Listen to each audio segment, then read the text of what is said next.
I grew up in the most ultra-Orthodox neighborhood in Yerushalayim. I learned in Beis Yaakov and Geula, the most ultra-Orthodox Haredi school in Jerusalem. On July 24th, 2014, when Reuven Rivlin was sworn in as the 10th president of Israel, he appointed Rivka Ravitz as his chief of staff. How does someone who grew up in one of the most Haredi neighborhoods in Israel, Mattersdorf, was one of 10 children at home, and now she herself was a mother of 12, how does she become the chief of staff to the president of Israel?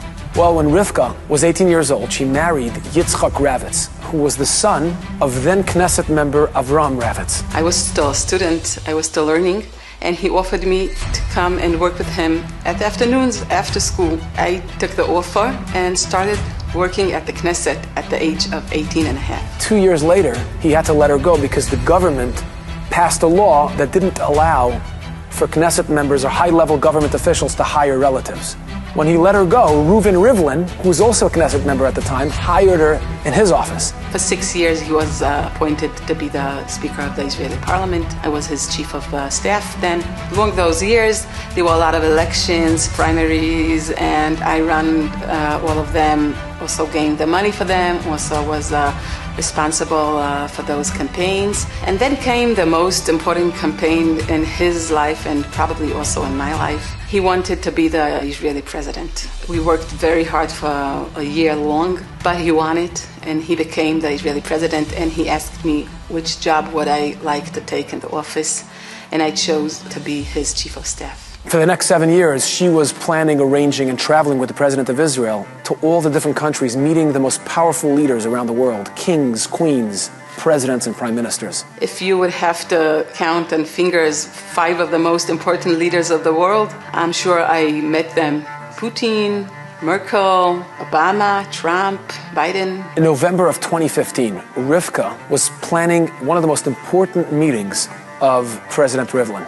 They were preparing to meet the Pope in the Vatican. The government in Israel attached tremendous importance to this meeting with the Pope because the Vatican had massive influence on our bilateral relationships, especially on our relations with the Palestinians. It was extremely important that when Reuven Rivlin and his staff and his entire delegation were meeting the Pope, that they make a good first impression. We had maybe a dozen of meetings in Israel preparing us. The ambassador came in, the minister of foreign affairs, even the prime minister came in to meet the president before his first time meeting with the Pope.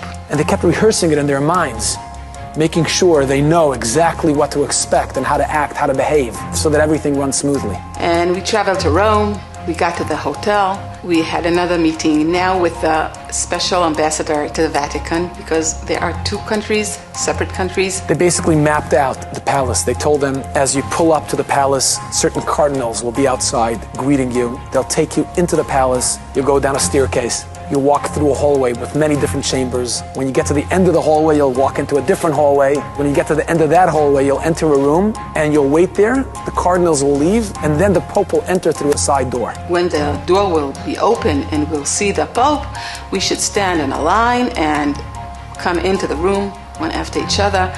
Everyone should shake a hand to the Pope, bow to him, and we will get a small present from his hands. As soon as Rivka heard that the Pope will be shaking everyone's hand, she said, "Hold on, 1 second.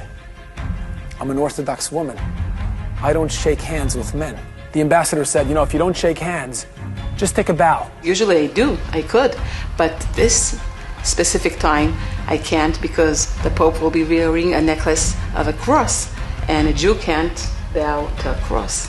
No problem, the ambassador said, I will let the cardinals know, and they will let the Pope know that you can't shake his hand. The big day finally arrives, and they're picked up with their limos, and they get in, and she's in the car next to the president, and the ambassador is with them, and she turns to the ambassador, and she's so nervous, and she says, "Did you deliver the message to the Pope?"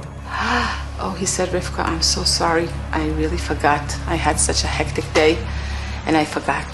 Well, I got stressed. Her heart was racing.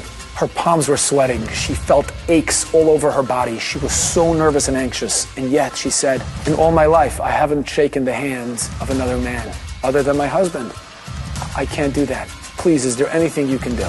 The ambassador said to her, look, right now we're in the car on the way to the palace. There's no way I can deliver the message on time. Please understand, Rivka, the weight that rests on your shoulders to make a good first impression as part of the delegation that represents the state of Israel. He said, Rivka, listen, I'm sure if you will call your rabbi, he would let you shake hands with men just this time because it's such an important meeting. But that was not what I wanted to do. And I just went with them into the cars. She knew this was not negotiable. She wasn't going to violate her terms. And all she could do was pray. They pulled up to the palace. The entire delegation got out. Cardinals were waiting for them, ushered them in. And as the ambassadors mapped them out, they got into the palace, walked down the staircase, walked through the chambers, the hallway, and finally got to the room where they waited for the Pope to come in. We saw the big door, and I was really shivering and nervous. And then the door opened, and the Pope was there. I was standing at the second place. The president was first. He went in, he shook his hand, he bowed to him, he got his present. And then my turn came, and I was really so stressed. I was sure I'm going to ruin all this meeting, and all the Israelis will be so mad at me. Rivka thought she wouldn't be able to live through the moment. She was so nervous. And as the Pope started shaking everybody's hands, he came to her. The Pope put out his hand and tried to shake my hand, and I started to explain that I can't do that. I'm religious, I'm ultra-Orthodox, and the president was standing next to me, and he was telling him about my father-in-law that was the head of the ultra-Orthodox party in the Knesset. And the Pope, even though he couldn't understand the language, he had an interpreter, but he was able to sense the strength and the courage of Rivka Ravitz. And to honor her, the Pope took a bow to her. He himself bowed as he gave me the souvenir. And that moment was memorialized in a photo that went completely viral around the world. The Pope bowing to an Orthodox woman who stood proud and tall of her values. When I came back to Israel, I got hundreds of phone calls. Is that true? What happened? When Rivka was interviewed by so many different journalists and news media outlets, she kept repeating the same line. I think he bowed to me, not because my name is Rivka, not because of me being a chief of staff to a president. He was bowing towards me because he honored the fact that I stood up for my values. Through all those years, I had the honor to meet 3 of the American presidents. Obama, Trump, and Biden. On her last visit with Rivlin to the White House, she still remembers being ushered into the Roosevelt room. According to protocol, President Rivlin was supposed to go first by himself into the Oval Room. 15 minutes afterwards, the staff would be coming in and accompanying the rest of the professional meeting. So Rivlin turned to Rivka Ravitz and said to her, look, it's our last visit. How would you like to join me alone with the President of the United States in the Oval Office? And Rivka Ravitz said, yes, I'd love to. A few minutes later, President Biden walks into the Roosevelt room and ushers Rivlin into the Oval Office, and Rivlin motions to Rivka Ravitz to come along with him. And in the Oval Office, President Rivlin introduced Rivka Ravitz. So President Biden came to shake my hand. So I took my hands back, and President Rivlin explained to him, she can't shake hands. She comes from a very religious community in Israel, and guess how many children she has? So President Biden said, how many? And he said, she's a mother to 12 children. Wow, he said, my mother should know you. If she would know, I'm meeting with a woman that has 12 children. She would admire you. And right away, Biden got on his knees and said, I need to honor you.